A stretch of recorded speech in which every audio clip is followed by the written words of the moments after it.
Okay. I will convene our meeting of the Burlington Planning Commission with City Council Ordinance Committee.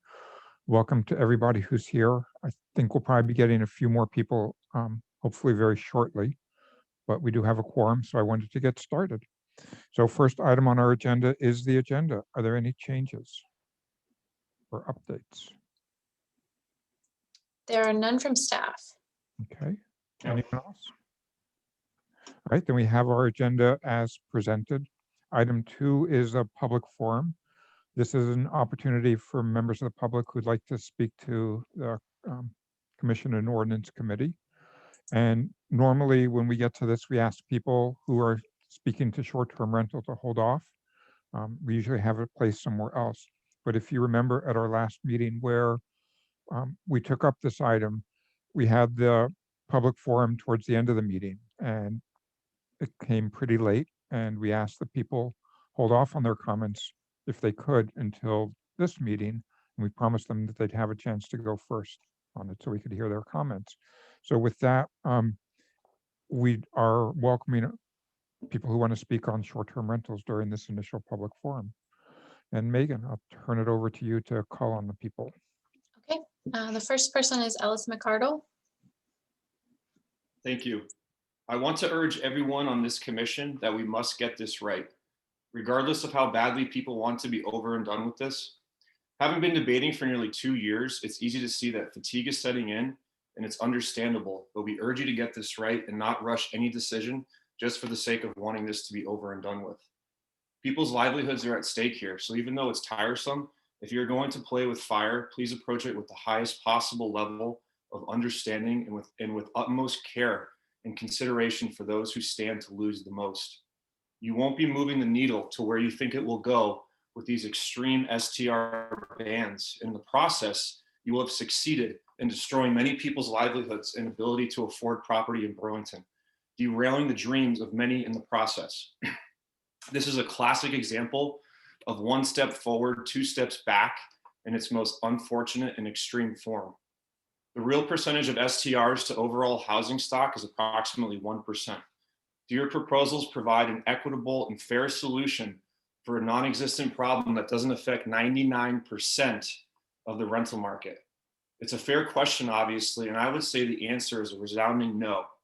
I won't waste more time highlighting what we all already know, and that STRs are proven to only help the community orders of magnitude more than hurt it, as we've highlighted ad nauseum. Which Chris so pointedly explained. What about the others, such as student housing? The only reason rents in Burlington are as high as they are is because of student housing, where several decades ago, landlords saw an opportunity and provided ample units for students, knowing they could jack up rents considerably. And that is the exact situation we still find ourselves in today. Yet you want to target us, the little guy. Perhaps it's just easier to go after us than big bad UVM and Champlain. It's a pick on the little guy strategy. There's no other way to put it. A personal angle on how we and our tenant have developed a great mutually beneficial arrangement because of our STR. When we can't clean our unit ourselves, our tenant simply takes 5 steps around the corner and cleans the unit in about an hour or so, and we pay them well to do this. If a tenant cleans 5 times per month, that equates to supplementing nearly half of their rent, all for about 5 total hours worth of work for the month.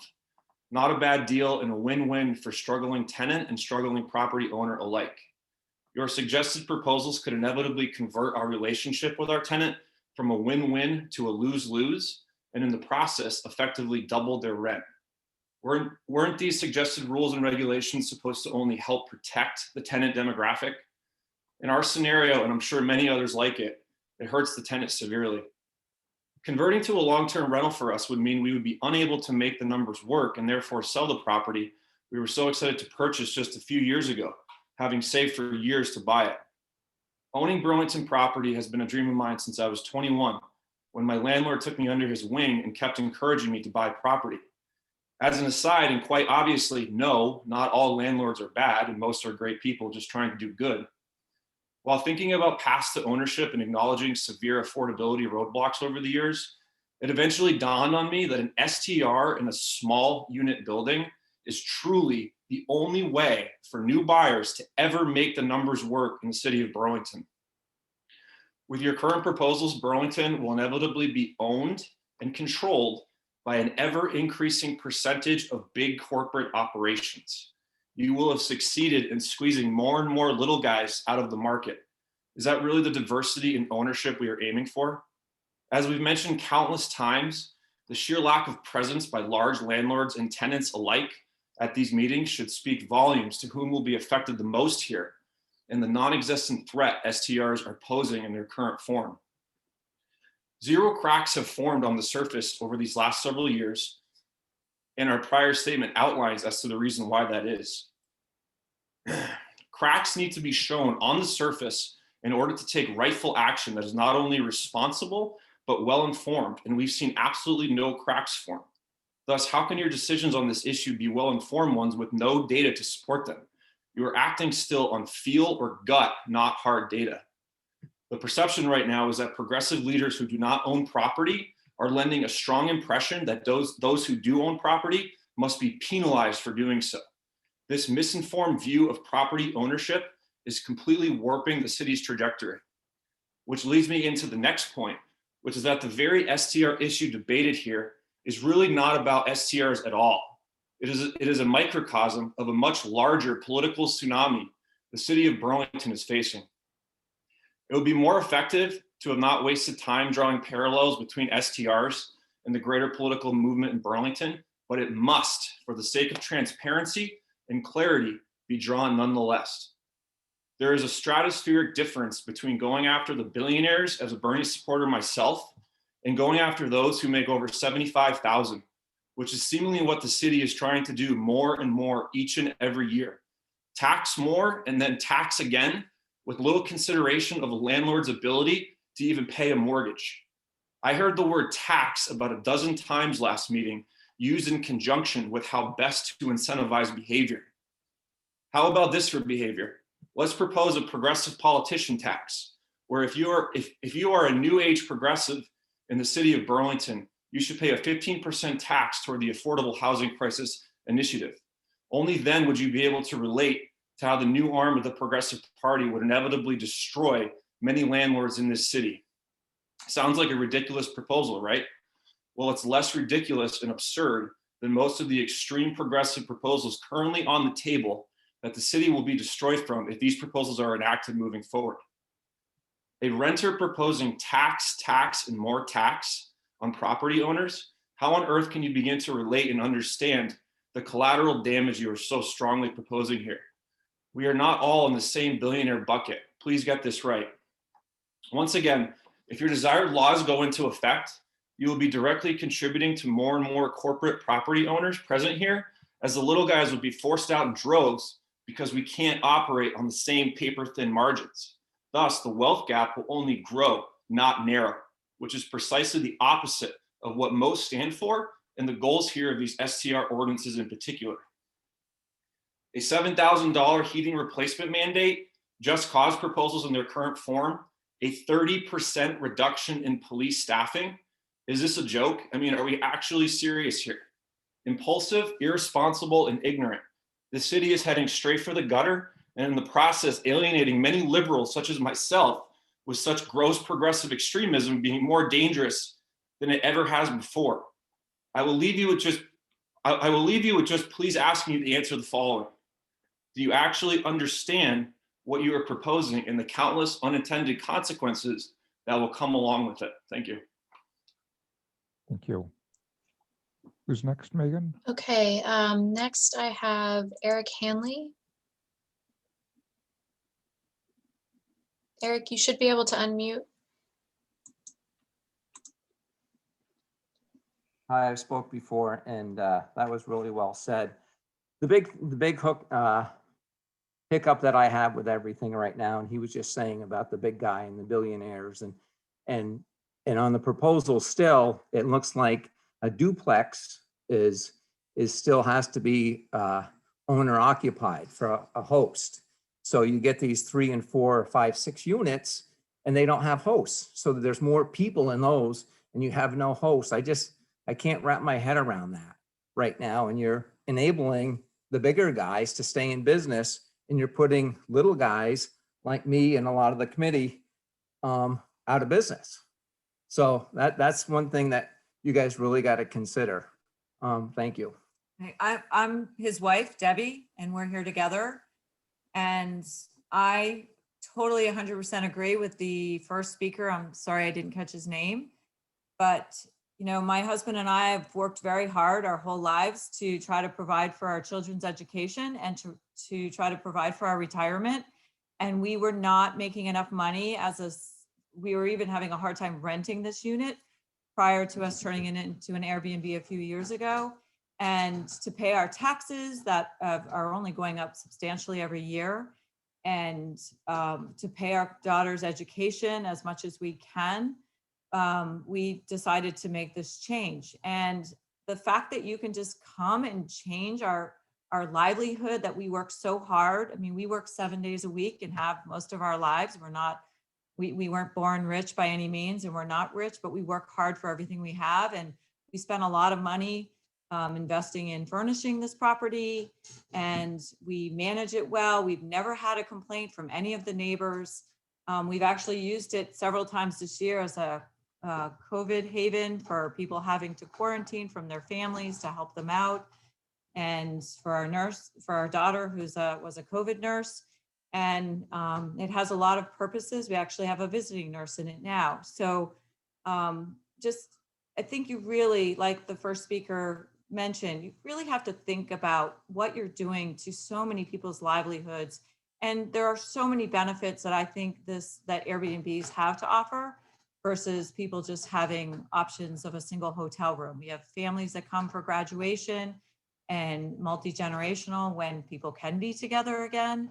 And this provides so many opportunities for families to come together, have a place to cook together, and then obviously enjoy all that downtown in Burlington has to offer. But there are so many scary things going on in the politics of Burlington right now. And I'm a realtor, and I have so many people literally thinking about selling and moving out of Burlington because it's scaring them. So just really put some thought into what you're doing here. Thank you. Okay. Deb Lyons is next. Here you go, Deb. You should be able to unmute. Thanks, Megan, and thanks, everybody. I'm here again to promote the idea of grandfathering STRs into existence in Burlington's registration and zoning process. When I started my Airbnb in 2015, it was for a variety of reasons. Past tenants had caused great damage and cost to my rental, the need for housing flexibility for family members, and a desire to renovate and furnish my building for travelers who would maintain the property with regard. In truth, 80% of my long-term tenants did respect the property. Excuse me. But with 20% not, I could no longer take that loss in time or money. I do not have additional rental properties to help absorb the cost of repairs, as well as the loss of income from unpaid rent and long drawn out court fees. Depending on whose numbers you use, entire unit STRs 253 make up only 3% or even 2%, or with what Ellis says, 1% of rental housing stock in Burlington. This is not an abundance of housing taken from the 10,000 to 10,600 plus rentals for short-term renting use. As stated in Scott's very nice overview, many STR listings are now inactive because of the pandemic. Some have actually been sold or are renting for longer durations, weeks and months at a time. Still, this is not long-term renting, which is what this committee is concerned with. But you have also come to understand the benefits that STRs bring to both the city and to hosts. It seems there is a way to balance both needs. As such, I ask that you grandfather all currently active STRs into compliance with the expectation that they are registered, inspected, and current in their rooms and meals tax payments. And since some are interested in a cap on STRs, for the purpose of preserving long-term housing stock, I suggest you cap STRs at 5% of the total housing units in the city. I also ask that you allow off-site hosting in all short-term rental units, standalone buildings to quadplex, with a reasonable limit of off-site STR owners. Lastly, that grandfathering is allowed across all residential districts in Burlington. Grandfathering is an option, and it's one that would meet the needs of this committee while acknowledging the property owners who've been pleading with you for over a year to allow them a path to still maintain their livelihood. Thank you for this consideration. Okay, next person is Sharon Busher. Sharon, you should be able to speak. Hi, good evening. I'm going to keep my comments to the packet of information that you had for your review. And I wanted to focus on a couple of things that I was having difficulty understanding. I'm going to focus on Article 18 and look at 18-2 definitions. And so added to the definition of hotel or motel is offering temporary, less than 30 days sleeping accommodations. And why would I highlight that? I just wanted to understand why that needed to be inserted. We are a community that has a tertiary care medical center, and I'm well aware that hotels and motels actually provide housing for patients and or family members in excess of 30 days when they're being treated, especially cancer and oncology patients. So I wasn't quite sure why the need for that statement was there. The other point that I wanted to make is, and maybe these are dealt with differently, we all know that the state has contracted with certain hotels and motels to provide housing for people during the winter months for homeless people. So once again, that seemed inconsistent with the statement about providing temporary sleeping accommodations. So I wasn't sure about that. The other piece, when you look at the definitions under 18.16, it talks about inspection required, and it says the enforcement officer or his or her delegate shall make inspections of rental units within the city, including hotel and motel rooms, which are regularly let to the same tenants for a period of 30 days or more. So that I'm not understanding why there's an acknowledgement that you have them for 30 days or more, and yet the definition says that they're less than 30 days. So I'm not getting that disconnect for myself. So I'd like to understand that, and maybe that makes sense to the makers of this, and I would just like to understand that better. The other piece that I wanted to look at was table 18-15-1, which is a good table. I'm not sure I agree with all the requirements, but I think I like tables that help me understand where I fit in the process. One thing that I wasn't clear about was a conversation that you've had regarding condominiums and where they would fall.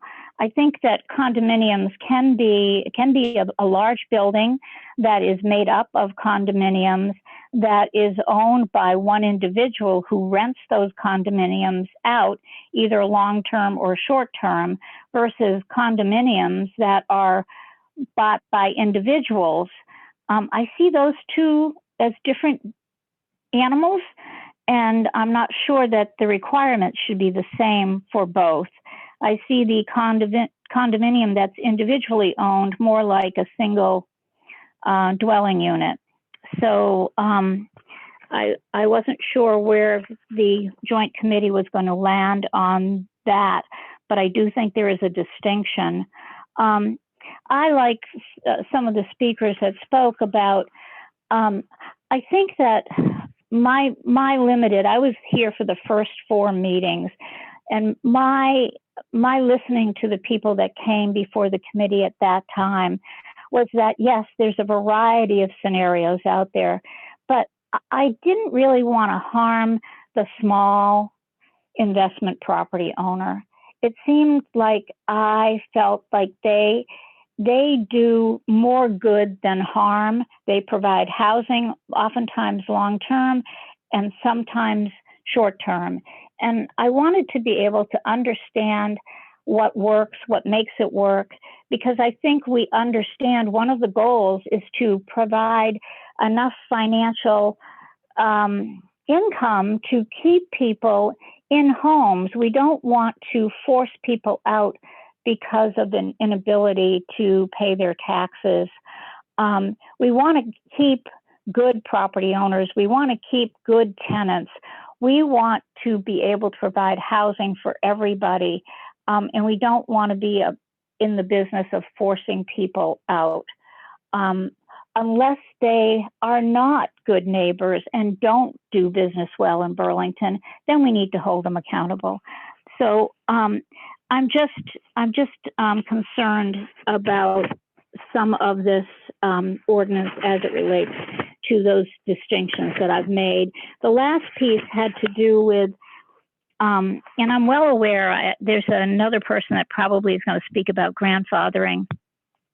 I looked at the communication dated February 8th about nonconformities and zoning violations, and I appreciate it. I'm not sure where that leaves us, but there are legal nonconformities, and then there are those that are not legal or illegal. And the communication goes on to expand on that.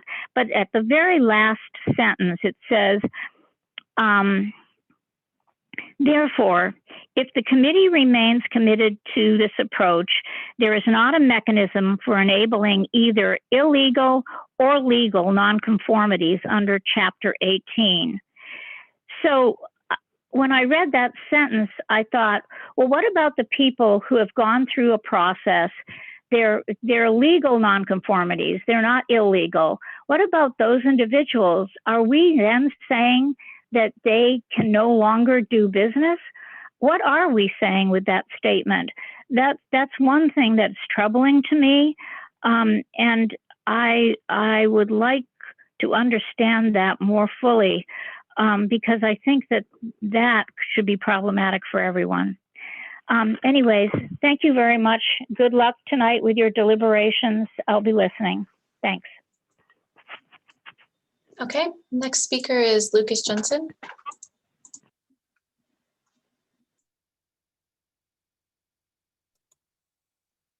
Can you hear me? Yes. Yes. Okay. So there's 3 points that I wanted to make tonight. The first is I wanted to respond, or it's sort of a question. This whole format makes it a little bit difficult to have a conversation about this stuff, but in the information that Megan included in the packet about the non-conformity and relating to the grandfathering, I'm just having a really hard time wrapping my head around that whole situation. I wanted to maybe explain to you, and it's become more confusing to me as I continue to do more work with the short-term rental that we have. So I have an apartment in Burlington that we rent out to tenants, and sometimes those tenants rent it for 30 days or more, and sometimes they rent it for less than 30 days. It's still an apartment. I'm not changing the use of that. It continues to be housing. And that's the confusing part to me. It's just the limit of usefulness that I have with that whole thing. And I will say, you know, with this whole COVID thing, so I've got bookings in that short-term rental right now. Someone's in there for 5 weeks, and then I've got someone that's coming to stay for a weekend. And then after that, someone's coming to stay for a month again. So it's constantly switching back between what we consider to be long-term and short-term. And it's just really hard for me to wrap my head around that. The second point that I wanted to address, and I see that you made that change in that, in the new grid, in the last meeting, I learned that a 2-unit rental does not need to be treated the same as a single unit dwelling with an ADU, which was good to know. And it's also nice to see those separated. The problem that I have with that is that the 2-unit rentals are not allowed to have a non-owner occupant short-term rental. And for the life of me, I can't understand why there's a difference between 2 units in a building or 3 units in a building. I do understand, you know, once we get to that limit, if it's 4 or more, once we get to bigger ones, but a 2-unit rental and a 3-unit rental are in essence the exact same thing. And why are those being differentiated between requiring an owner occupant and not an owner occupant? The last point that I want to make is around data. And we've been unsuccessful in convincing you to collect data so that the decisions you're making around this short-term rental policy is based in the reality of what is currently happening. This policy, which is being drafted now, is based on assumptions, personal observations, hearsay. There's really no data that has been developed to help support that. What I'm hoping is that we can appeal to you to consider data on the backside of this decision. And at the top of that list of data that I think would be very useful to know is how many of us will be put out of business with the current policy that you're proposing here.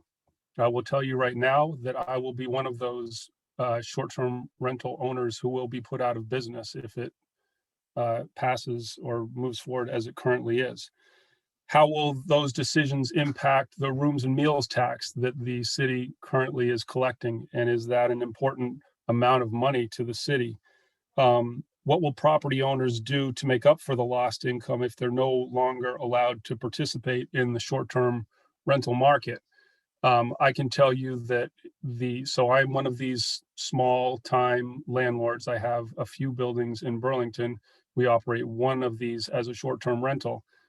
The other buildings that I have are one's a 4-unit.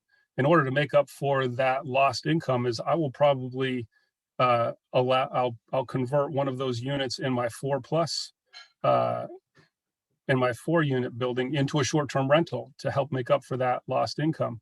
I might also consider raising rents on all of the other tenants that we have in order to make up for that loss of income. There's other options that can be taken there, but I think that that's data that should be considered. The other important thing is, how will this policy actually affect the so-called housing crisis that's happening in Burlington? And I think this is a really important one. And to me, so I'm thinking, so what's the definition of this housing crisis? And I think there are 3 things, right?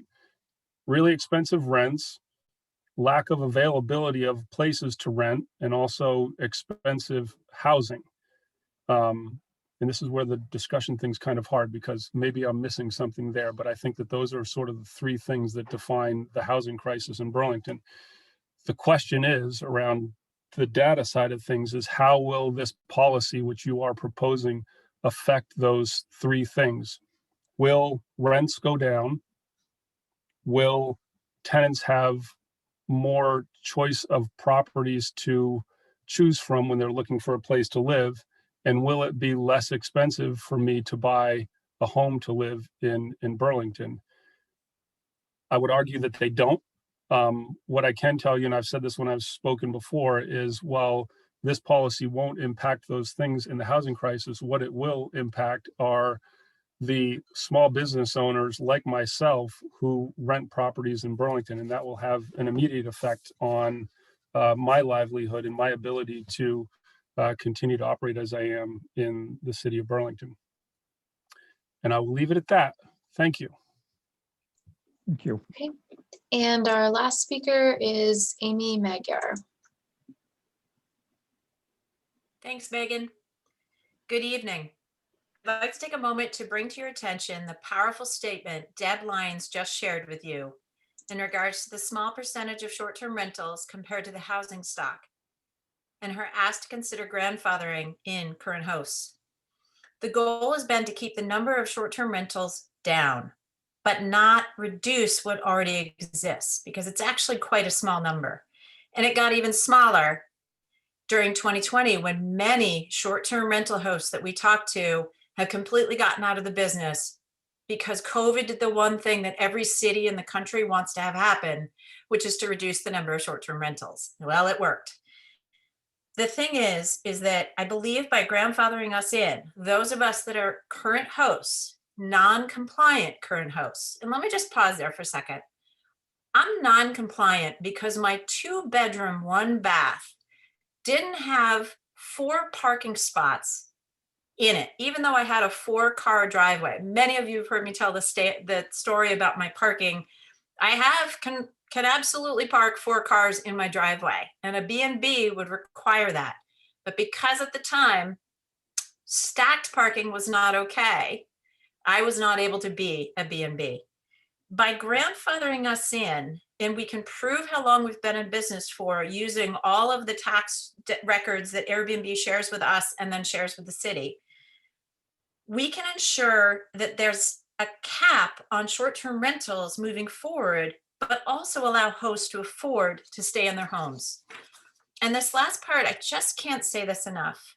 Last time we heard from a Burlington housing advocate, again, approve of grandfathering us in. So we just ask again, please consider this as an option, because if someone who is really caring about housing in Burlington is going to bat and asking you to grandfather us in, that's saying something. He understands that we too are fighting like hell to stay in our homes. Thank you. Okay, Andy, I did get one quick request from Erhard Manka as well. Okay. Okay, Erhard, you should be all set.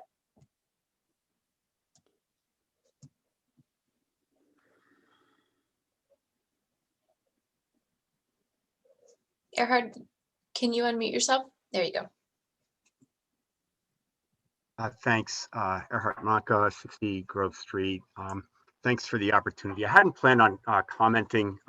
Unfortunately, you guys scheduled this for the same night as the All Ward NPA, and have been listening to that as well. I just wanted to set the record straight on something.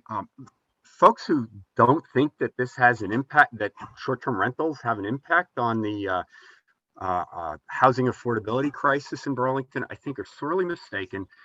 If you accept some of the numbers that I've seen, which is that we have over 10,000, so maybe 10,679 units specifically, rental units in town. And if 253 of those roughly are whole unit STRs, that's just under 2.5% of the city's rental housing stock. I think most folks who've been involved with real estate know that a vacancy rate of approximately 5% is one where the market is in some kind of balance and where rents are not constantly escalating. If you take that 2.5%, that's not an insignificant percentage of the city's housing stock. If you add that to what the rental vacancy rate has been historically, just over the last few years, it's hovered between 1% and 2%. For many years, it was below 1%. So even 100 units off the market would have made a difference. But if you add, say, 2.5% to, let's say, 1.5% vacancy rate, you're at 4%. You're almost at that sweet spot where 5% of the units are vacant. And really, that's where you start getting into supply and demand being in sync with each more in sync with each other, and where you don't necessarily see the kinds of rapidly escalating rents that we see in Burlington. So I just want to set the record straight. In terms of my opinion as someone who's been involved with affordable housing for many years, and you heard from Michael Monti from Champlain Housing Trust. Lord knows Michael's been involved with housing and community development since the early 80s as well, and we both agree. And if you talk to any other housing advocate in the city, they will agree that converting more whole units to STR from the long-term rental market will have an impact. The reason that I've actually, suggested grandfathering a couple of times is just as a way to thread the needle. You're hearing from a lot of folks that rely on STRs that are not wealthy individuals that rely on them for basic income. And grandfathering, I've put that forward as a way to at least alleviate the problems that rendering their short-term rentals illegal or preventing them entirely as a way for reducing or eliminating the impact on those folks that already rely on it. And maybe that's not possible. I just found the memo that Megan kindly directed me towards. And I think in advocating for grandfathering as sort of threading that needle, I've been under the assumption that existing short-term rentals, since the city doesn't really regulate short-term rentals, or at least that was my assumption, that they are legal, and even if they might be non-conforming once you pass an ordinance. So I was working under the operation that they, with the understanding that they're currently unregulated through zoning and could be legal. I do understand some of the other niceties, but I've made my way through the entire memo. So I realize it's complicated, but I just want to explain that, really grandfathering is not something that I think is absolutely ideal. I think it's a way of threading the needle, as I said, to help accommodate those folks who would experience significant losses. And that basically the idea is stop where you are now. Any further conversions of short-term rentals, I think, is problematic, as I've stated, because they do have an impact on the affordability crisis that we have. Thanks for that. Thank you. All I have, Andy. Is that it? Yes. Okay. Well, thank you to everybody who spoke. We'll close the public forum and move on to item 3, which is the proposed CDO amendment for short-term rentals. And Megan, Scott, David, I know you went back and did a lot of work since our last meeting on this. Do you want to go through what you've done and update us with that, and then we'll bring it to the committee discussion? Go ahead, Yeah, I Scott. think Megan and Scott are going to do that. Yes. Okay, and away we go. So we figured we'd do a super brief recap on the transition to Chapter 18, address the matter of grandfathering / nonconformities, and then move over to the three remaining decision points. So super quick, the change, the shift of what we're talking about mostly to Chapter 18 basically gets us where we want to go without the long-term effects of permitting, vested rights, and nonconformities and what goes along with that. It gives us greater flexibility, as one of the speakers said, gives us greater flexibility in responding to emerging data, because we shift from permitting that comes with nonconformities and runs with the land to an annual rental registration. So the city has greater flexibility to make adjustments on an annual basis. And it's also less burdensome for hosts by eliminating the permit requirement. Switching over to this idea of grandfathering. Grandfathering is a lay term.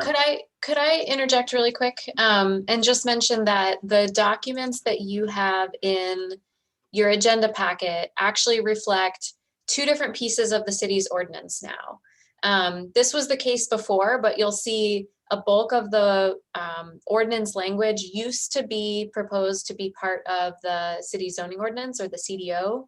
And we were sharing with you a document of related changes that we were proposing to Chapter 18 of the Minimum Housing Code that would have addressed a couple of miscellaneous items to make it consistent and to establish the requirement for the annual registration. Now what you see instead is a really short set of amendments to the CDO, the city zoning ordinance. So starting on page 8 of the document, you see essentially some amendments to Article 13 definitions, an amendment to the use tables, both from the primary ordinance, article or appendix A that we talk about a lot, as well as the use tables that apply to the form districts in the downtown form code. And then on page 13, you see the proposed changes to Chapter 18, the Minimum Housing Code, which is now where you'll find that table that we were looking at the last meeting that has the standards for how many short-term rentals are allowed in a building. So I just want to note what looks different within those documents based on the last meeting's discussion. Go ahead, Scott. Sorry. Yeah, no, thank you, Megan. So what we're talking about in zoning world, right, because we are the Planning Commission and Council Ordinance Committee, is a legitimate pre-existing legal nonconformity, right? So that is all based on something being legal at the time it started. So I think you've all heard this before, but I'll say it again. So no short-term rental in Burlington today operating without a zoning permit is doing it legally. So they cannot be a pre-existing nonconformity. So let's shift over to the proper terminology. So what we're talking about is granting amnesty to basically say everyone who's doing this is okay. We're not quite sure what that would look like. We've spent plenty of time talking about it, including with the attorney's office. Or the other route is to simply craft a policy that enables all the short-term rentals in their present forms to be the way they are, right? We grant amnesty, or we craft this proposal to let them be what they are. And, again, maybe that's okay if we're shifting over to an annual rental registration process, because we can make adjustments year by year. But those are the two choices: amnesty or make the package, the proposal fit what's out there right now. I guess, Megan, do we want to get further into that or shift over to the decision points? Well, I think that we provided some additional explanation of this. People refer to it as grandfathering, and in zoning terminology, it's a legally pre-existing nonconformity. Is what that means. And I think that the issue of those legally pre-existing non-conforming STRs and ones that are operating without any permit, or really as their zoning violations at this point, how we treat them has really been conflated in some of the conversations and suggestions about how we move forward. So we wanted the committee to understand the difference between those ones that are legally existing. And we did hear a question in the public comment from Sharon Busher about, what about those people that do have zoning permits today? They will be granted a legally non-conforming status, even if we change the policy and change how we regulate short-term rentals, that they will be protected. But we can't afford the same level of protection to those that have never obtained a zoning permit. And in some cases, there are some that wouldn't even be able to obtain a zoning permit today if they came in and tried to. So that was something that we wanted to make sure was clear to the committee. So when Scott says like the decision is really about granting amnesty, I would even go a little bit further to say that we're really talking about giving a path forward to zoning violations, to be, kind of given a clean slate in a way that's inconsistent with how we treat any other type of zoning violation in our enforcement approach. And then I think the last piece that just as we talk about the two pieces of the ordinances that you have in your agenda packet, you have the pieces of the ordinance that live in the CDO, and then you have the pieces that live in Chapter 18. And the process for granting nonconformity really lives within zoning. We're not aware of there being an equivalent process in Chapter 18 in the minimum housing code. And that's actually one of the main benefits that we saw in proposing this as an alternative kind of mechanism. The committee has expressed concerns to us previously about, wanting to really get this policy right and being concerned that if we moved forward with a policy that was too permissive, all those short-term rentals that were able to obtain a zoning permit under that policy would be able to continue to enjoy that permit under a non-conforming status until they decide to get rid of it. That we would have no ability to amortize those permits. So that was one of the big factors that was driving our recommendation to move to Chapter 18, is that that non-conforming thing goes away. And every year, as the standards change, the applicable standards are what are assessed at the time that somebody comes in for a rental registration. So that was also kind of answering Sharon's question about what did we mean at the end, is that, if the committee does feel like that flexibility of Chapter 18 is important for you, we're not actually talking about, we don't actually see there being a path for us to give a non-conforming status to any future STRs that would be permitted, because that process doesn't exist in Chapter 18. But also, we don't know what the mechanism would be for those that are existing today that are operating illegally. We don't know how we would write that into the city's ordinances, because there's no equivalent in Chapter 18. So I think that was what we were trying to express in that memo.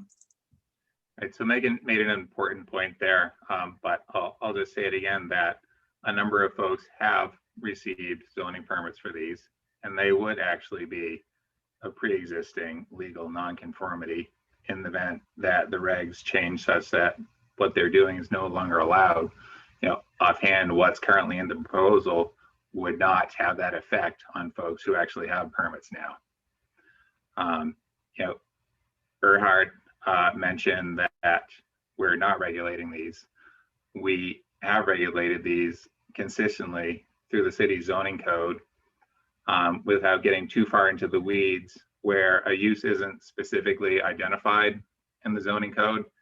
Basically has us deal with it as through a best fit approach, right? And so consistently we've handled these as bed and breakfast, or a hotel. Bed and breakfast if it's owner occupied, hotel if not. And we've been doing this as long as we've been aware of short-term rentals in Burlington.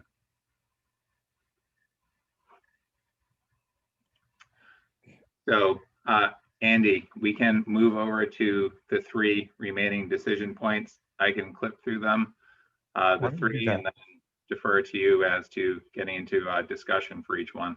Okay. Chip, did you have a question? I'm just, as a matter of process, Andy, do you want to hold until they're done with their presentation, or if we have questions specifically on this piece, should we ask them now? Yeah, if you have questions on things that they're talking about right now, why don't you go ahead and ask those, and then. Yes, okay. I do have a question, because I want to make sure I understand, and I think Scott may have just articulated it. So if someone has a permit now, just to be clear, they don't have a permit as a STR. They have a permit either as a B&B or as a hotel. Correct. And what I think, I was trying to figure out why that would matter, but what I think is, so if this were to change, stay in Chapter 18, someone who did have a permit as a B&B, which requires owner occupancy, would be continued, legal non-conforming use, and who cares what changed, they would still be able to continue to operate that. But I just want to be clear, that would be restricted to an owner occ. So if they moved out, they don't have a permit to operate a hotel, which it would have to be now because it's no longer owner occupied. So they would, in essence, lose that legal non-conforming status as to the operation of an STR non-owner occupied. That's correct. Yep. Okay. So I just want to pause, because I heard a lot of anger, I guess I would characterize, from certain people who feel, I guess because we've, this has been allowed to go on, that somehow there's a vested right in, in essence, what is a, zoning non-compliance. I'm having a little bit, as a lawyer in my mind, been thinking through this, I have a bit of a challenge with thinking we're going to grant, let's call it amnesty for zoning violations. But if it stays in chapter 18, the rules can change every year.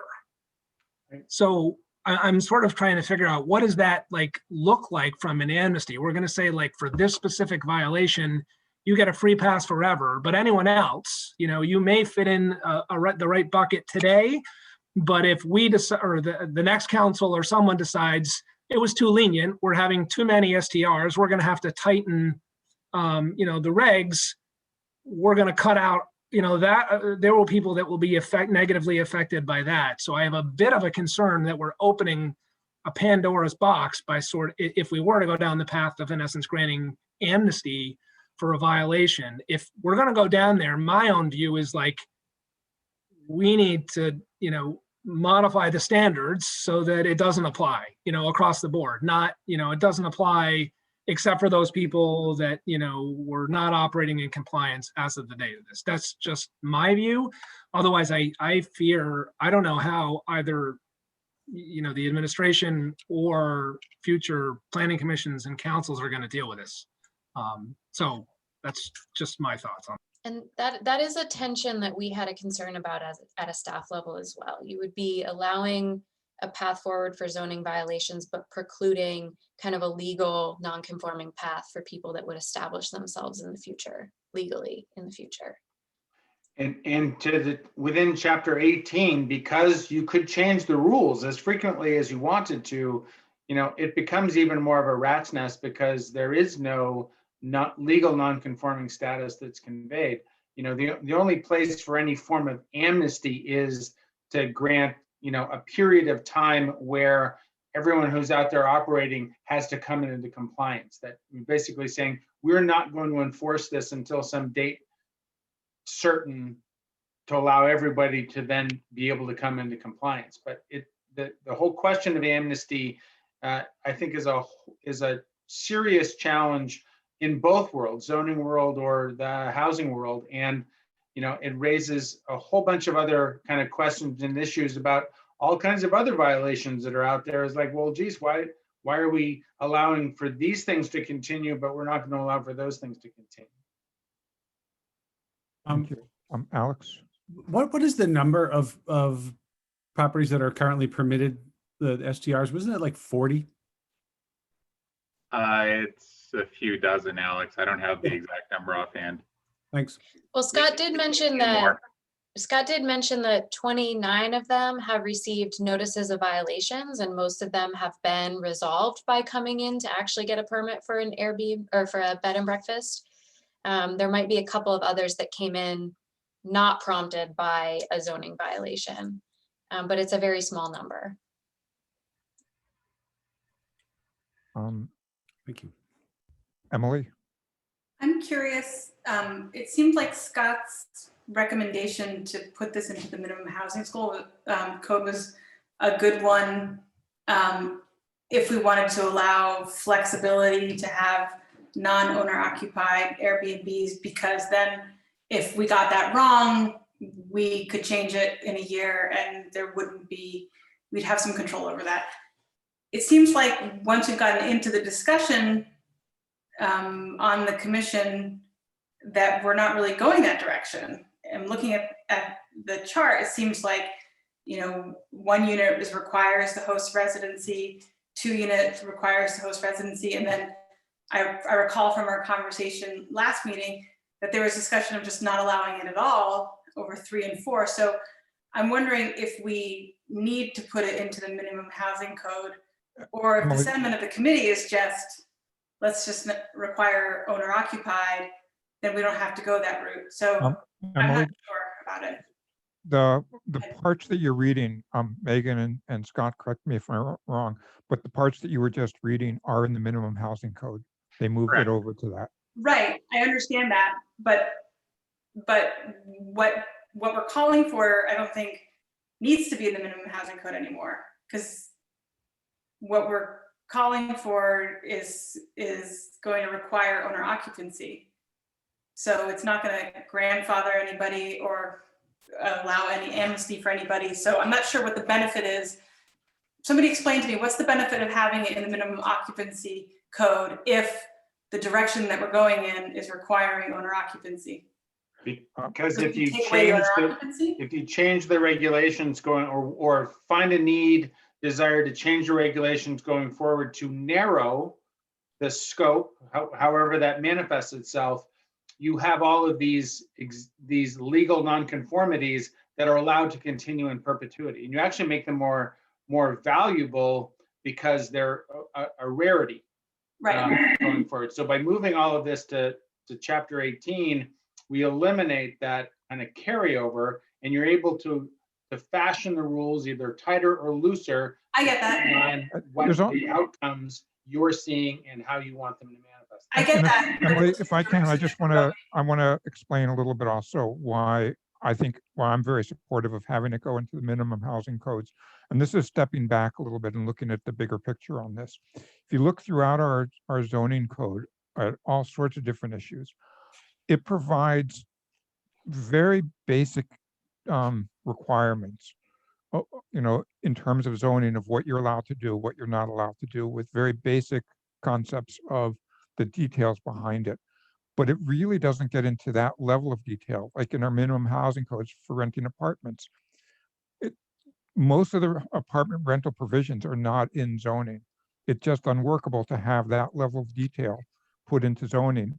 And zoning enforcement doesn't really provide any good mechanism for dealing with it.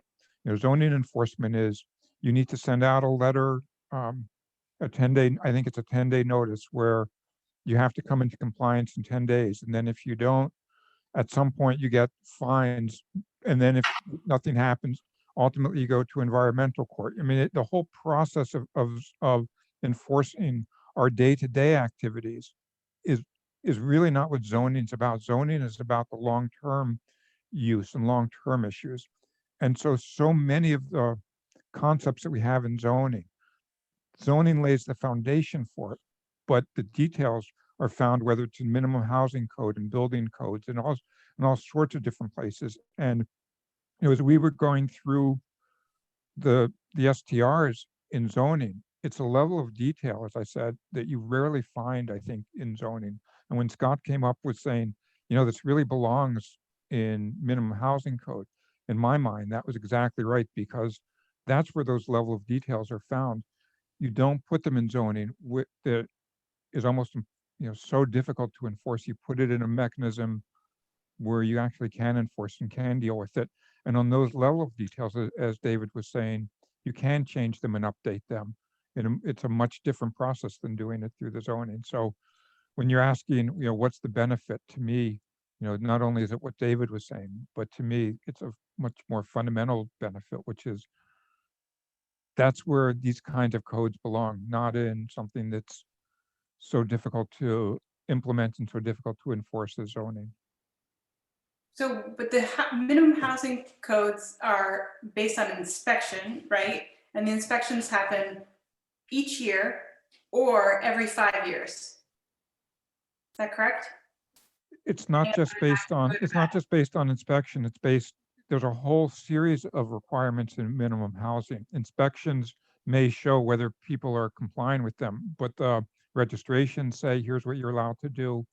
If you don't comply with it, for apartments, if you have enough code violations, minimum housing code violations, if you have enough noise violations, if you have enough things that are going wrong, you could lose your ability to register it. And it was done that way to make it easier, because when it was done under zoning, it was virtually impossible to enforce any of that. So it all came out of zoning. I understand that. I'm just kind of trying to understand the mechanics of, my understanding of the minimum housing code is that typically the way it's enforced is that there's an inspection to an apartment, and they'll uncover, you don't have a railing, you don't have a fire extinguisher by this thing, you need to remedy this by X date. And the way, Bill Ward, maybe you could chime in, if you pass with flying colors, then the next inspection doesn't happen for 5 years. I'm just wondering, how would if there was a violation to minimum housing code, what's the process for that being uncovered? What's the process for remedying it? Who enforces it? What are the consequences? Because I would not want to get into a situation where there's an inspection every 5 years and somebody's renting Airbnb and they know they could do it for another 5 years until their next inspection, and at which time it'll be disclosed. So somebody come in. Yeah, the inspections might happen on different intervals, which I can let Patty speak to. Bill had to step away for a minute for another meeting, actually.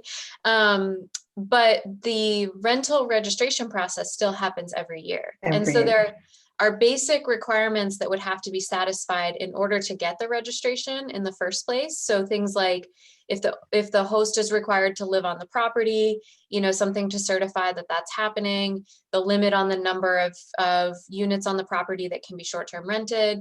And then the inspection really will focus on the life safety requirements, the physical aspects of the unit itself. Is the fire extinguisher there? You know, those types of things. Okay, I think that provides the clarity I was looking for, Megan. It sounds like, you know, every year you have to register, and we as a city could have some sort of like, you know, verify that you're owner occupied by showing us you're on, I don't know what the documentation we would ask for. Okay, that answers my question. Thank you. Anybody else? Before we go back to Scott to do the next race, Jack?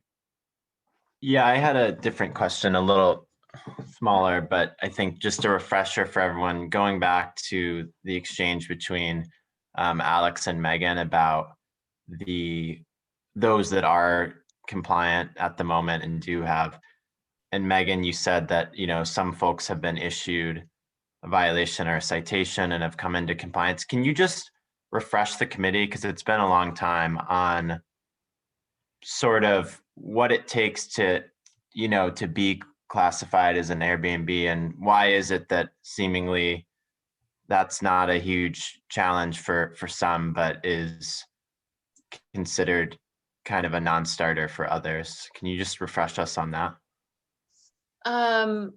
In terms of being permitted today, if short-term rental is located within one of our residential zoning districts, it would be regulated as a bed and breakfast. Or I guess if it's located anywhere in the city and the owner lives in the property, it would be regulated as a bed and breakfast. And we do have standards currently in our ordinance that regulate how many bedrooms can be permitted, which is, you know, it varies based on which part of the city you're in, which zoning district you're in. It also has some parking requirements and a few other miscellaneous standards that have to be satisfied. If a non-owner occupied short-term rental was operating in the downtown or our mixed use zoning districts, it could be permitted as a hotel. And the primary distinction is that the owner doesn't live on the property. So I think we have one short-term rental that Scott mentioned had received a notice of violation for operating that way. I think that probably, if I had to guess why some people see that process as a non-starter for them to actually come in and receive a permit, a zoning permit to operate, it would be because they don't live on the property and they wouldn't have a path to actually get a zoning permit the way they're currently operating.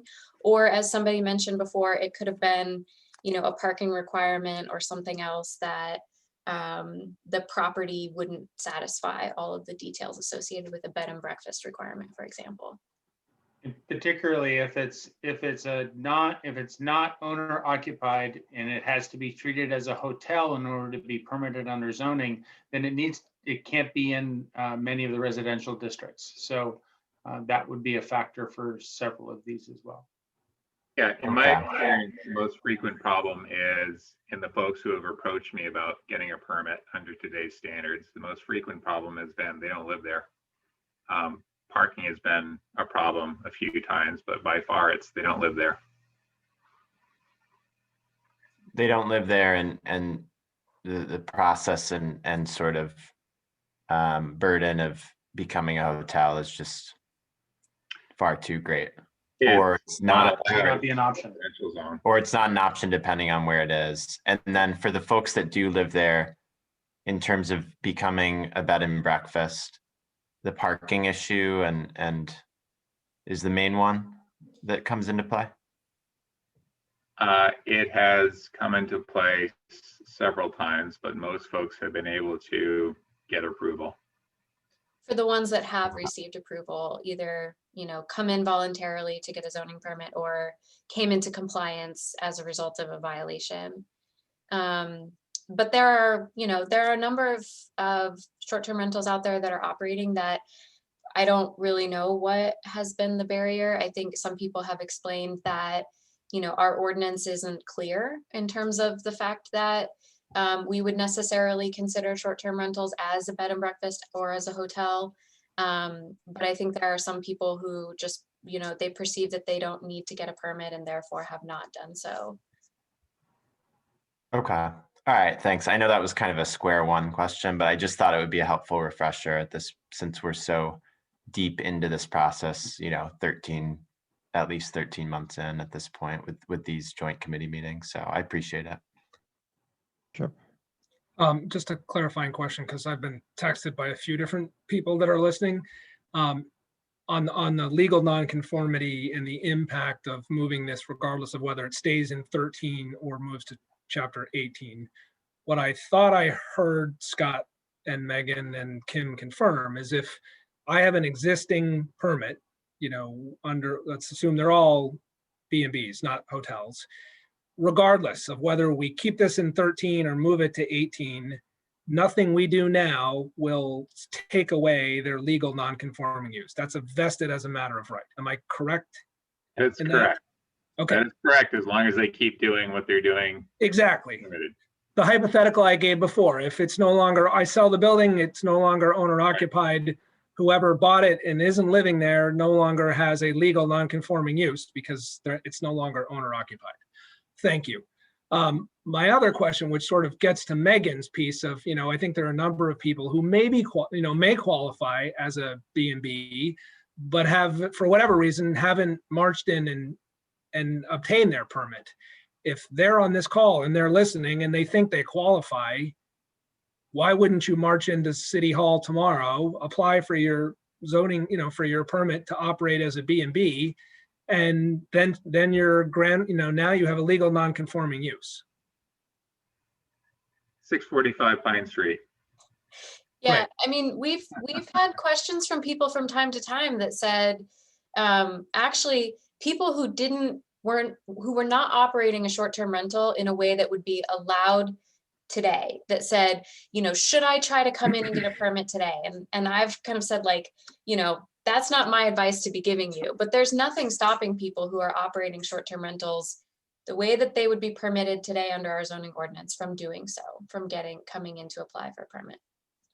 Right. I mean, I appreciate that's not an option for everyone, but I also feel like if you're doing this and you should be considering every option, because I don't know where this is going, nor where the council will take it, nor how many months out it is or longer. So, okay, thank you all. Emily, did you raise your hand? Yeah, but I just wanted a point of clarity. There's only an avenue for an existing What are you guys doing? conforming use, non-conforming use, if you qualify as a bed and B with a B&B, which has to be owner occupied. So the only group of people who maybe could qualify now and can't qualify later is people who have more than 3 units, because it's going to be the same otherwise. So if somebody has 3 to 5 units and they qualify to become a B&B, they have the parking, they're owner occupied, they should run in and get a permit. Which makes me think, why do we care that it has more than 5 units and is an owner occupied? So. Okay. Anyone else? So Scott, let's bring it back to you. You were going to go through some points. Right. So I think we're down to 3 remaining decision points, and we've talked about all of them, but we'd like to see the joint committee arrive at decisions on them. So real quick, I'll go through them and then I'll defer to you, Andy, to get into the weeds for discussion. But the question still remains, building on what Emily was just talking about, under what circumstances, if any, should offsite hosting be allowed? We've discussed that a number of times and still need to nail that down. As presently drafted, the standards allow offsite hosting only in multifamily dwellings of 3 or more units. The other point to be decided upon, this question of whether we allow short-term rentals at all in buildings with 5 or more units. As presently drafted, you can have 2 short-term rentals in 5 to 6 unit building and 3 short-term rentals in buildings with 7 or more units. So it seems to me that with such a low number on potential STRs, I don't see that we gain much by saying anything over 5 units can't have them, but that's your decision to make. And then lastly, something that came up at our most recent meeting talking about this was this idea of handling condominiums separately, so separately from apartments. And I think condominium is the incorrect dividing line here. I think what we're really talking about is handling short-term renting of your primary unit versus not. So do we make a carve out for anyone in any building configuration to short-term rent their primary dwelling unit and distinguish that from the offsite host who owns an apartment building and wants to put some short-term rentals in that? So that's the final item we need to hammer out and make some decisions on. And Andy, if you would like, at the last meeting, I had shared my screen with the text of the table on it, and I'm happy to do that again if it's helpful to walk through these different types of STRs that we've been talking about relative to those points that Scott just made. Sure, but hold off on that for 1 second. Okay. It seems to me, as I look at the packet and hear the presentation that was just given and the questions that were that have been questions and comments that we've been just talking about, we have a few different things to go over. The first one, I think, is the idea, and just to, I guess, to reconfirm at this point, whether splitting it between zoning and minimum housing code, that everyone's on board with that. If that's the case, then I think we should take a look first at the zoning code, because that's actually what's under our purview. Take a look at that and see if we're satisfied with that. It looks like the way it was redone in zoning is pretty simple. Then once we get past that, then get into the minimum housing code provisions, which includes the table and all the other ones. And that's where all the details are, and that's where we'll have to probably put our primary focus. Then once we're all done with all of that, to go back and see, are we taking care? I know we're not doing the grandfathering because that's not the concept, but just take a look and see what impact are we having, and is there anything that we need to do or can do to ameliorate that? I don't know what that would be, if there is something, but it seems to me that those are, like right now, the 4 different steps for us to take. So first step would be, at our last meeting, we talked about splitting it between zoning and minimum housing. We asked Scott and Megan to go back and prepare the documents that would do that. Some questions came up whether we were still on board with that. So that's the first issue. Are people still on board with that? It's, pretty much the way that Scott and Megan had divided up, not looking at the details of it, but the concept of that. Any questions about continuing with that way? Sorry, are we talking about the spread between Yes. being in the code or being in? Yeah, and we could get to the details over what should be in which, but just the concept that we had asked David, Scott and Megan to go back and divide it out, and they've done that. And again, we could look and see whether the division was absolutely right, but the concept of dividing it that way, are folks still on board with that? I have a question. Okay, Emily? Is there a legal precedent for something like this in the past? Because just looking at the table, and seeing on the table, it's saying short-term housing allowed, yes, across the board in all housing things, makes me super nervous. And then we're gonna put it into the housing code, and we've never done this before. I mean, we have a legal memo from the city saying that this works, but what other situations have there been that we can stand on that this actually works? Is there precedent for doing something like this? Because just looking at that table and seeing it allowed by right, not conditional use across the board, I'd hate to have a really smart lawyer show up and say, guess what, you can't do this, and you just allowed it by right all across the city. Kim, are you able to address that one? So I'm not sure well, I apologize. I had to step away for a minute, so I'm stepping into the question. But I mean, as far as it being allowed as by right in zoning, it's Kim, I Yeah. think and Emily, correct me if I'm wrong on this one, but I think the question was can we put into the minimum housing code, like the table that's in there and the whole concepts of all the regulations about the short-term rentals, can that go into minimum housing, or is it really zoning? Is there anything similar to this that we've done in the past that we can stand on? So if it's okay, I want to jump in with just one clarifying point and then a related example. So in Appendix A, where it says short-term rentals are allowed by right in most of the zoning districts, not all of them, there's also number 33 on the use, short-term rental, in that table. And if you go to the footnotes for that table, it specifically says they're permitted by right, subject to the per building limitations and rental registration requirements in Chapter 18. So it explicitly says they're only allowed as long as they're meeting the requirements of Chapter 18. So that's one way to kind of tie them together without it suggesting that they're just open-endedly allowed under zoning. This is an example of another use that kind of uses this structure. Scott has mentioned, I think before, regulating like home-based daycares, for example. We say in the use table that they are allowed, but how they are allowed to be manifested is actually a state permitting requirement. They regulate, how big they can be, how many children, all of those details. So even though somebody could establish one, they still have to meet all those standards that the state sets out.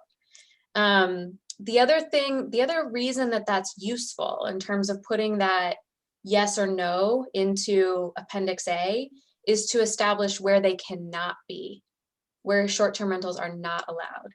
And that is in all of our zoning districts where housing is not allowed. So the enterprise district, for example, if we didn't say anything about yes or no being permitted, that could be interpreted as saying, well, I could establish a housing unit in the south end and use it as a short-term rental, as long as it meets the requirements of Chapter 18. So we do need to use those two pieces together to say where they can happen and where they can't. And I think as Andy noted earlier, there's many interrelationships between the zoning code and other parts of the city code that are kind of a what versus a how. And this is really an extension of that. The Chapter 18 talks about how short-term rental is allowed to exist, under what conditions, under what rules, and requirements, versus the zoning, which is more blanket, that, as Megan said, it can happen here, it can't happen here, this is what this thing is, and points to Chapter 18 for the details. So Andy, just a couple of quick points, or I guess there's three. So the zoning code refers to a number of other city codes, right? It refers, and even not city codes, right? Our letting standards refer to ISNO, which is a national organization. Stormwater standards refer to Chapter 26, right? Another portion of the city's zoning code. Some of the stuff around demolition refers to the building code, right? So it's all legit. We're not doing something totally off the wall here. I'd also point out that back in the dark ages, pre-CDO, you had to get a zoning permit changing between an apartment to a condo building. And that was tossed, and rentals are entirely under Chapter 18 at this point. And the last point I'd make is that most of the short-term rental regulations that I've looked at nationally aren't a zoning code. They aren't. They're either a standalone ordinance or they're part of the city's rental process, or rental's a rental. That's really helpful. Thanks, everybody. Good, thank you. Any other questions about whether, or comments about whether we want to continue moving forward with the division between zoning and the minimum housing codes? Is everyone supportive of that? Okay. All right, so then that brings us to the next one, which is taking a look at the proposed zoning changes that Scott and Megan came up with. It has been greatly simplified. Scott or Megan, do you want to just briefly walk us through what you've done and see if we have any comments, see if we're all on board with that?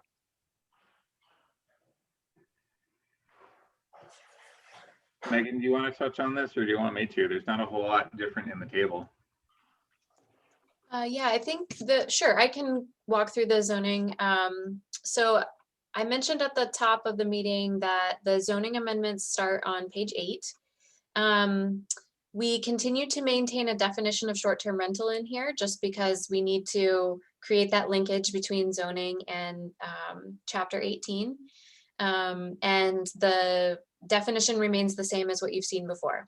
It's a unit that's rented in whole or in part for less than 30 days pursuant to Chapter 18. So we did add that reference to Chapter 18 in the definition.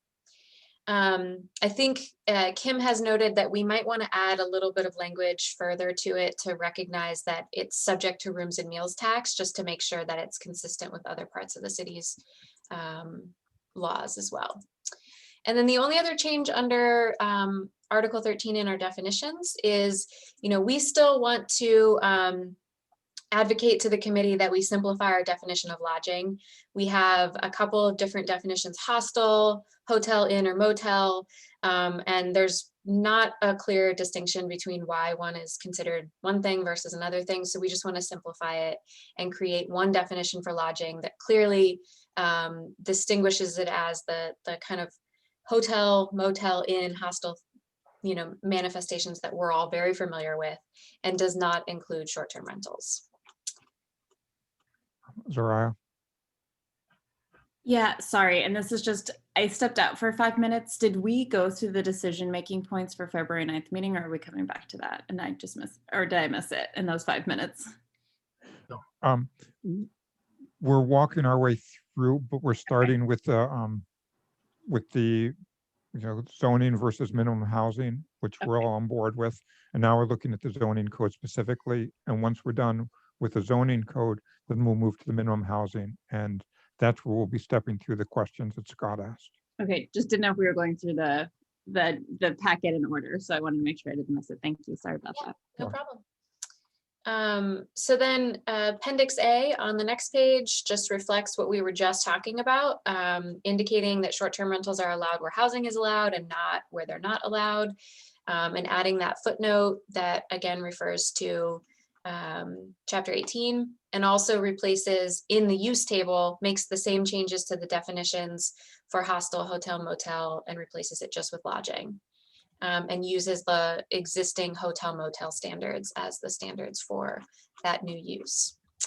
And then the next 2 pages are just to make sure that the same changes are reflected in Article 14 in the use tables that accompany the form-based code districts, form districts 5 and 6. And that is all that is included in the zoning changes. Any questions or comments on that, Harris? Sorry, just a small comment, really. Why, looking at the Appendix A chart, why wouldn't we want short-term rentals to be allowed in the downtown mixed-use district? They are. That's in Article 14, the next couple of pages. Because I see an N in the chart. So that's the public trust district, and housing's not allowed in the public trust district. I'm looking at the downtown mixed use district. It's So yeah, it downtown says at mixed use. the, right, it says at the top, downtown mixed use, and then under it says DWPT. That means the Downtown and Waterfront Public Trust.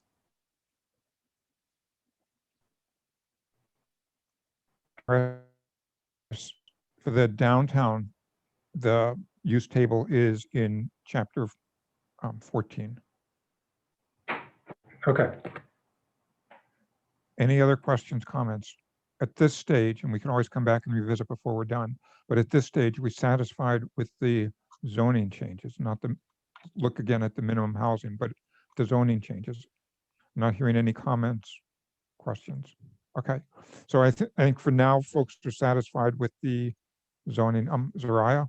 Yeah, sorry. The only question is, which is maybe, I don't know if this is something we have to address right now, but we did talk about the potential of adding a tax, which we need a charter change for, but that would just be a simple change after time, right? And I think that concept would be in the minimum housing code, if it, or the tax code, one or the other. I didn't hear not the in question. zoning. Yeah, sorry, just because Megan had mentioned that, you know, the attorney's office wanted to add something around taxation to one of the lines. So I'm just asking, we would just make that further change. Yes, yes, I see what you're saying. Yeah. Yeah, it would be, we would add that statement into the definition in Article 13. Yes, good point. Good catch. Jack, did you having a comment? Yeah, is there a need to clarify here in terms of the number of days per year within the zoning language, or?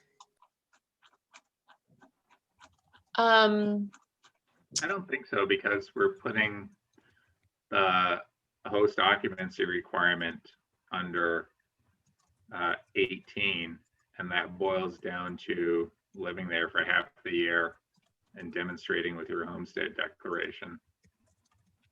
Oh, I meant on the side of like how many nights per year that you use it as a short-term rental, and especially for people, you know, if you're doing your own, because we've talked about in the past, if it's under a certain threshold, it doesn't need anything, and I just want to make sure that that's clearly defined. That becomes moot by shifting most of this over to 18, Jack. The just a few nights a year gets to the idea of temporary versus what's not, and that's a zoning standard. So by moving most of this out of zoning, it becomes a moot point. Got it. Okay.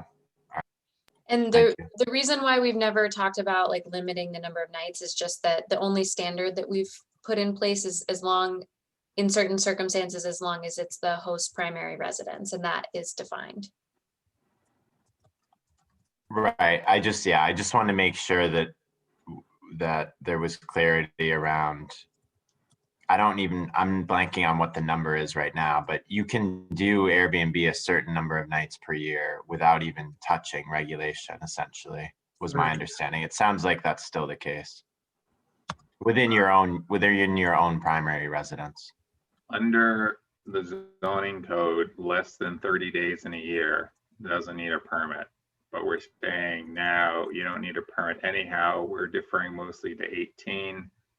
18 has an exemption for up to 2 rooms in an owner occupied unit. Got it. Okay. You all set, Jack? I think so. That's interesting what you just said, Scott. But yeah, I think that's helpful. Thank you. Let me go to Emily, and then Zariah will come back to you. So Emily? I'd offer that not all months have 30 days in them. So possibly that number should be 28. So I Doesn't think it's reference months. It's just for, days. for which part? In the definition of a short-term rental? Yeah, it says for less than 30 consecutive days. So if you're renting it for February, and February has 28 days, then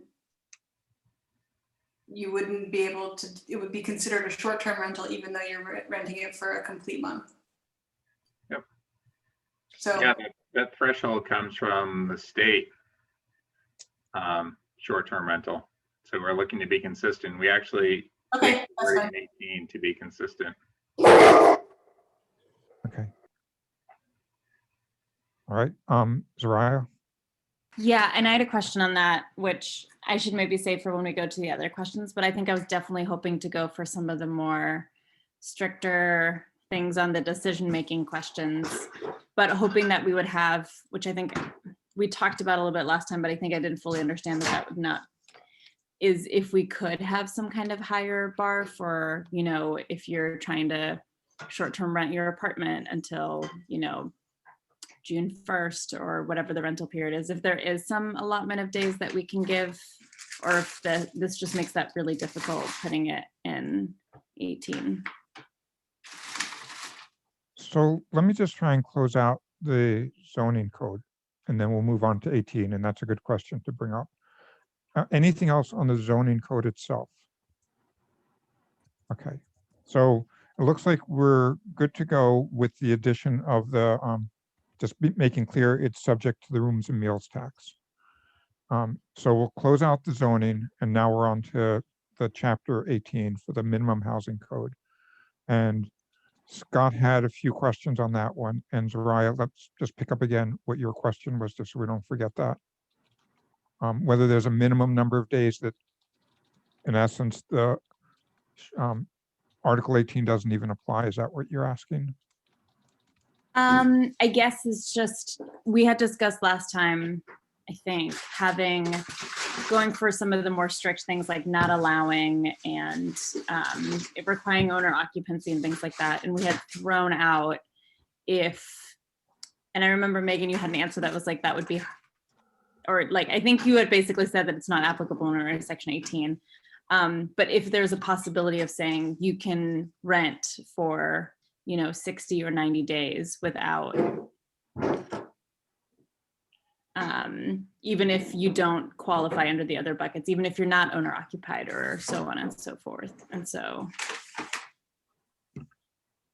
The only dividing line in 18 is between long and short-term rental. Patty, correct me if I'm wrong, but I don't think there's anything that says, well, if you're only going to do it for a week, you don't need to deal with us. You know, I recall from the short-term rental summit I went to a couple summers ago, the individual from the state of Vermont saying that, you know, even if you do this for a single night in the year, you need to meet the life safety standards and pay your rooms and meals tax. Yeah, and I think some of what, maybe some of what you're asking about, Soraya, becomes irrelevant with the shift into chapter 18. So before, when we were talking about some period of time where you could operate a short-term rental without needing a permit, like Scott was saying, that was really when we were talking about the temporary standards under the zoning ordinance.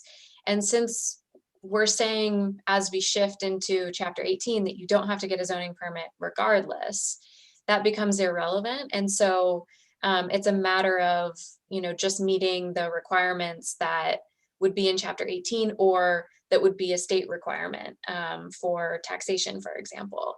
And I think those things kick in at whatever level the other codes would require them to be applicable.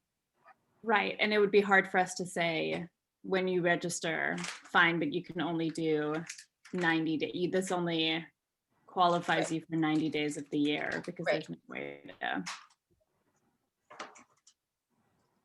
Okay.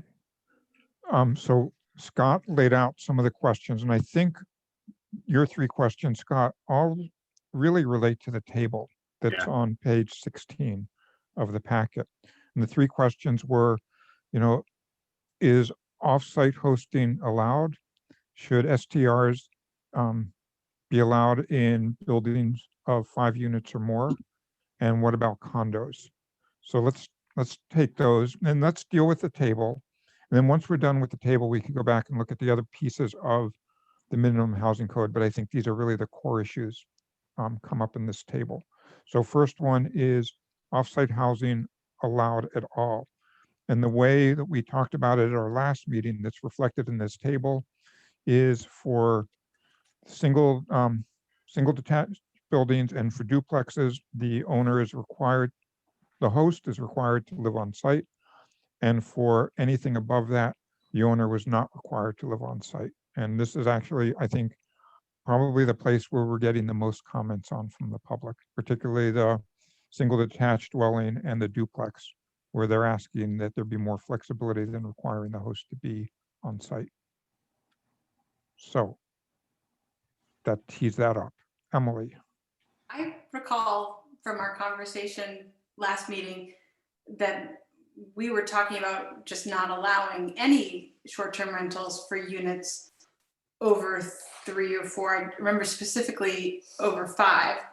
I don't recall anyone talking about allowing it, like having it not be required to be the host primary residence.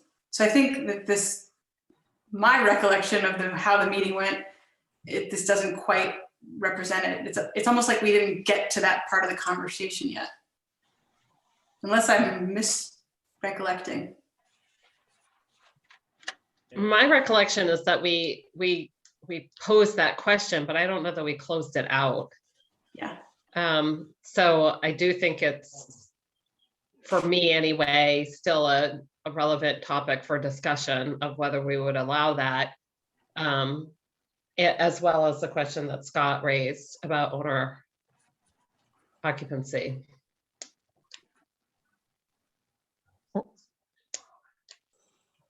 And I'll chime in a little bit on some of my thoughts on this. One is that by moving it to the minimum housing code, I think we actually, one of the biggest concerns when it was in zoning is that we not open it up too much, because once you open it up, you can't close it down. And in minimum housing code, you have a lot more flexibility in that. So, you know, I'm still okay with the, you know, regardless of what we come up with, whether, you know, for more than the 3 units or more, for whichever amount you're allowed to have short-term rentals, I'm still fine with those being not requiring the host to be on site. And we did talk about that one quite a bit at the last meeting. And for the ones where the for the single units and the duplexes, right now what we came up with at our last meeting was that we do require the owner to be on site. And one of the reasons we required the owner to be on site is we didn't want people to buy single family homes or duplexes for the purpose of turning them into short-term rentals. There are other reasons, but that one came out pretty strongly at the last meeting. And I know this is a one where people who have been watching us and listening to us for this past year and something, this is a one where I think they have some of the biggest concern. And I was thinking about that one, and and I thought perhaps what we could do as a compromise, because we can always go back and change it now, and that we're not locked in the way we were before, is we could, you know, first, yes, from the get-go, the host should be on site, but then have flexibility for someone who's owned their house. This isn't really grandfathering, but for somebody who's owned that property for more than some period of more than a year, more than 2 years, more than 5 years, that if they've owned their property for more than a certain amount of time, that they could be, that they don't have to be on site to do short-term rentals. And, you know, if we get that wrong and there are too many people that are doing that, we could always bring it back down again to just requiring the host to be on site. But this addresses a lot of the concerns that we've heard, some of the most passionate concerns that we've heard from people who are saying that they don't live at that single family or in the duplex, and this isn't really going to be to give them major harm if we require them to be on site. And so if we say, as long as you've owned that property for some amount of time, you don't have to be on site. And if we're too generous, we could always dial it back later. So my thoughts on that one, Jennifer. So, you know, different ideas, but I think getting to providing some flexibility for the situations that people are in now. The other thing I was thinking about was limiting the number of buildings that a single owner could have.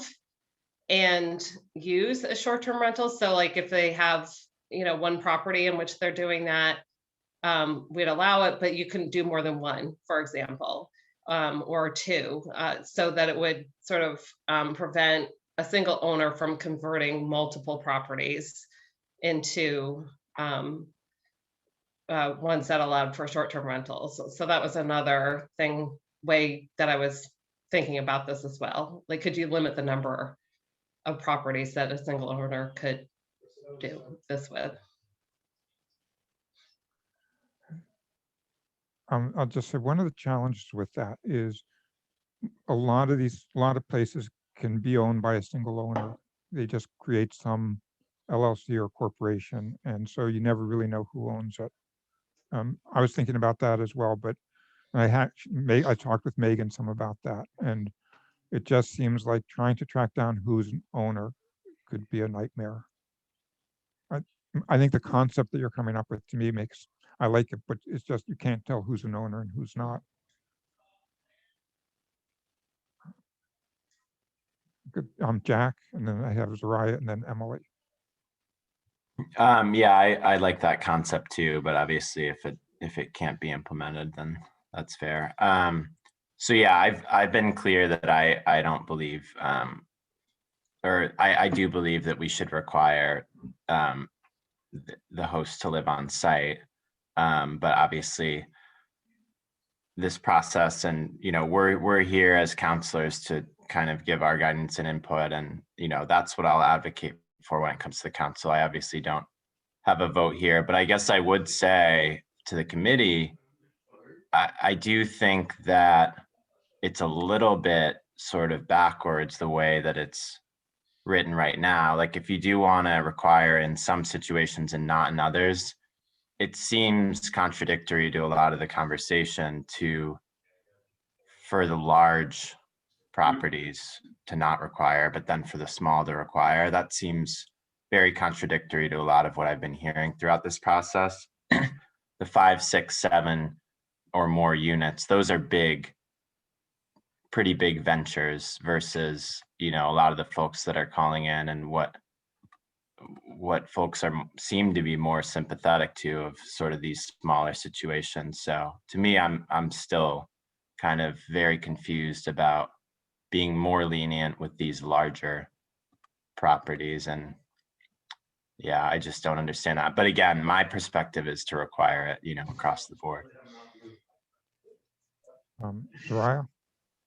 Yeah, I'd actually raised my hand to Jennifer's point that I didn't think that was but I'll speak on this as well, which is, I live in a condominium, or a condo, but I guess I feel, even if I moved out, maybe this is me just being biased towards my own situation, but I know that the rent is higher than my mortgage plus tax plus condo fee for a long-term rental. So I feel like not allowing it in these large condo associations, I don't feel like is that bad, and will probably at some point be in line with is in line with a lot of the condo rules. I know some of the ones further downtown already have those rules. So I guess I don't see that as much of an issue, which is a little bit apart from what we said.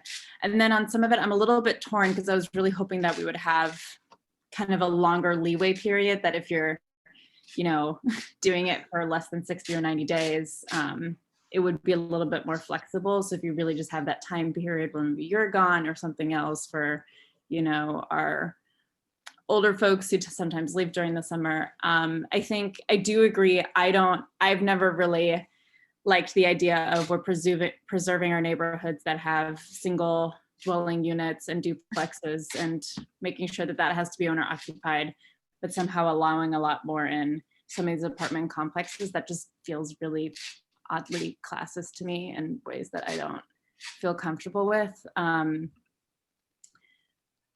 I don't know what the compromise is right now, so I'm afraid to put something forward that I haven't thought through. Again, having thought that we would have some of that day's flexibility, but I think something like allowing, I would be more comfortable. I know that I already brought it down from 5 to 6 to 2 units and 7+ to 3 units. But if we are going the way of being more flexible to start with and then reducing it, I still think those should be one whole unit, especially because most of those are generally owned by one person.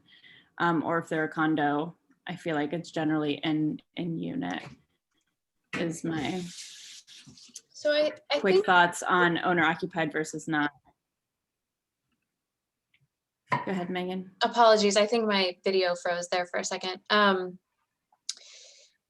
Scott mentioned something at the beginning that I think might get to this point that some of you are articulating. The limits that we have been talking about, especially with multi-unit buildings. Can everybody hear me? Yeah. You are breaking up a little bit. Okay. The limits on the number of short-term rentals in a multi-unit building that we've been talking about when the host doesn't live there or when it's non-owner occupied are really talking about, like, I own a building, I don't live in it, I'm limited to just one short-term rental within that building. Scott had mentioned before that we could articulate, and I think this is something the committee has expressed support for in the past, that units, if they are your own residence, your primary residence, and this is what the original proposal was trying to get at, that you can short-term rent it. And then it kind of transcends ownership, it transcends the building type, and really affords that person, as long as it's their primary residence, meaning they live there at least half the year as their main home, they could short-term rent, a bedroom or the unit for that summer when they're gone, or a weekend when they're away, whatever the case may be, as long as it's their own home. And I think that can operate independently of these other limits that we're talking about. You can have a limit still of one short-term rental when the host doesn't live anywhere on the property, while allowing people to short-term rent the units they live in within that building as well, if that makes sense. Yeah, that does, and that's helpful. Yes, I do still think that, yes, I still think that for some of the units, like especially 7+, I guess I'm having a hard time coming up with a scenario where I feel like not just having it full of long-term renters, or that being the situation where it is somebody's full-time residence and they're just renting out for part of the months, where that would not just be something that we want to avoid, but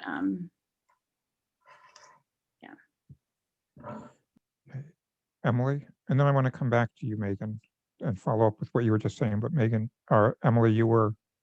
Yeah, so Bruce and I had a conversation, and he's not here at this meeting, but it was interesting and worth bringing up right now, is that there's a real dividing line in how units are understood for financing. Anything under 4 units is considered conforming and sort of subsidized by the government to make a market for mortgages, and sort of understood to be everyday people buying places that they're going to live. And there's an understood benefit in having that market be liquid. Anything above 4 units is considered commercial and a completely different way of financing, and really looked at as investment properties. I don't think we've had many people show up that have more than 7 units crying poverty about not being able to afford their mortgage if they can't Airbnb a unit. So I don't, looking at the chart, it doesn't seem very fair that we're not allowing it for everyday people who have 1 unit or 2 units, but then big building owners have more than 7, more than 5, and are considered commercial properties are allowed to Airbnb. With that said, I think if you live in a unit, regardless of how many units are in the building, if it's your primary residence in that unit and you're an owner of that unit in some shape or form, you should be able to Airbnb the unit that you live in, regardless if there's 7 units or 3 units or 2 units. If you live there as your primary residence and you spend you spend the winters in Florida, you should be able to Airbnb your unit. I think there's a benefit to the community if we allow that, because otherwise that unit is going to sit empty and not be utilized. And it's just a waste to our community that someone else who needs that unit, whether it's for a short-term rental or a long-term stay, can't use it on the Airbnb platform. So that's the point I wanted to come back to, the last one you were making, and which is what Megan just brought up as well. The hour is getting late, but I thought that might be one that we could close this meeting out with and see if we're in agreement on that, because we've had a lot of discussions about it, and it's actually, I don't think it's reflected in the minimum housing code language right now. But I think for most of the time we've had this discussion, people have been in agreement with what Emily and what Megan were talking about. If it's your own unit, whether it's a single detached dwelling unit, whether it's an apartment in a building, whether it's a condo in a building, as long as this allows it, the condo rules allow it, whatever, that people should be allowed to, if it's your own unit, it's your own home, that you should always be allowed to Airbnb that one, short-term rental that one. If you go away for the summer, you go away for the short term, as long as it's your primary residence. Just, is everyone in agreement with that concept? Jack? Yes. Yes, I definitely am. And I think that should be true even if you're a renter as well, in my opinion. Yeah. I agree with that. Okay. Yep. Does anyone disagree with that? Okay. Scott, Megan, is that good direction on that piece? Yeah, that's a very clear line. If it's your your home, go ahead. It doesn't count towards, one unit, 2 unit, whatever it is. It's your home. It's treated outside of that. It still has to be your home, whatever that definition is. It's your primary residence, whatever that definition Host's is. primary residence, and the host could be anybody, but it's their primary residence. Yes, that should be allowed in this process. Okay. Okay. Very So clear. we still have the other issues to get to. We've been having a good discussion. I think, it's close to 8:30. I think we could wind this up for now, but what I want to do is continue this discussion to our next meeting. And at the next meeting that we deal with short-term rentals, we'll pick up on our discussion on this. And then when our discussion is done, then we'll have the public forum on the short-term rentals. But I want to continue our discussion because we're right in the middle of it now. It would be nice if we had another 2 hours to talk about it tonight, but I don't think we do. So we'll continue that. And again, the 3 primary issues that Scott had raised and that we've been talking about is, when does the host have to be on site? When is that a requirement? When is that not a requirement? Is there a size of buildings, number of units in buildings where after some size, 5 or more, whatever it is, where we just say, other than if you live there, if it's your own unit, you can't have short-term rentals there. And then dealing with condos, although what we just talked about may deal with condos, I'm not sure. Yeah, I think we can take that one off the list because I think we've just figured Okay. that one out. So it's those 2 other issues. And then beyond those, it's the details of the whole minimum housing code. So if folks can just take a look at that and see if you have any questions, concerns with just the details beyond those few questions. Anything else on this? Well, I just am not sure if we resolved the important question of, grandfathering or, amnesty and we had a good discussion, but I don't think that's resolved yet. I think we need to. So no, I mean, that's not fully resolved, but when I had outlined the 4 different topics. One was whether we're still comfortable with the split between minimum housing and zoning, and we've said yes to that. Then second was the zoning code, whether we're satisfied with the zoning, and with a couple minor changes, we said yes, we're okay with that. The next one was the minimum housing code, which we're working on now and have 2 main issues still to resolve on that. And then if there are any other details in it. And then once we're done with that, to come back and look at it's not really grandfathering because it's in the minimum housing code, but accommodation for pre-existing uses. And I thought that would be better to talk about once we're done looking at the minimum housing code to see what holes did we leave behind that we even need to accommodate. You know, there may be some, there may not be some, but I thought it's better to deal with the rules before we get to the exceptions. So we'll deal with that one also at the next meeting. So Andy, I just have one clarifying question about Yeah. how you'd like to wrap this up. So am I understanding that you don't want to officially adjourn tonight's meeting? You want to continue it to a future meeting? Is that right? Well, I'm not sure what the proper language or terminology or process would be, but I do want to just continue this discussion that we're having as though we're still part, maybe it's as though it's still part of this meeting. Is that a tabling? Not really, I don't know. I mean, it could be just that we adjourn this meeting and we start our next meeting like what we've always done, and we'll just start, you know, by continuing on our discussion and then having the public forum after our discussion is done. Okay. Okay. I'm not sure what you want to call it though. I just wanted to make sure that that was your intention. Okay, thank you. Chip, did you have something?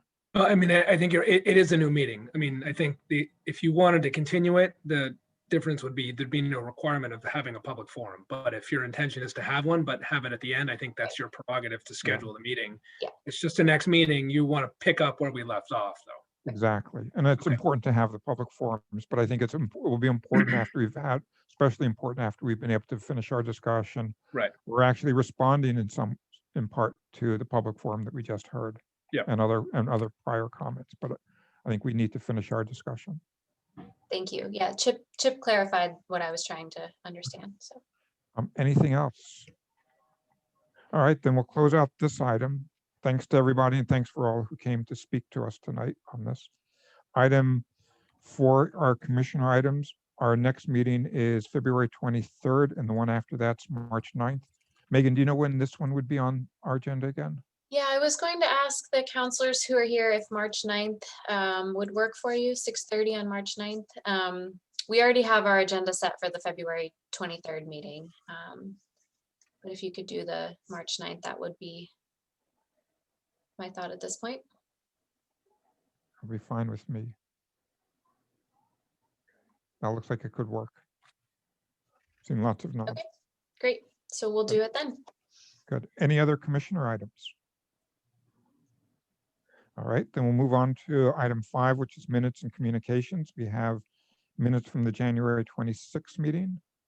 Is there a motion to approve the minutes and accept communications by Alex? I move that we approve the minutes, accept the minutes and communications. Okay. And is there a second? Seconded by Harris. Any discussion? Right, seeing none, all those in favor of the motion, say aye, raise your hand. Any opposed? That passes. And then item 7 is adjournment. Motion to adjourn by Harris and a second by Emily. All those in favor of adjournment, say aye, raise your hand. Great, we stand adjourned. And thanks again for everybody for coming out tonight. Hi, everyone. Thank you. Take care and we'll see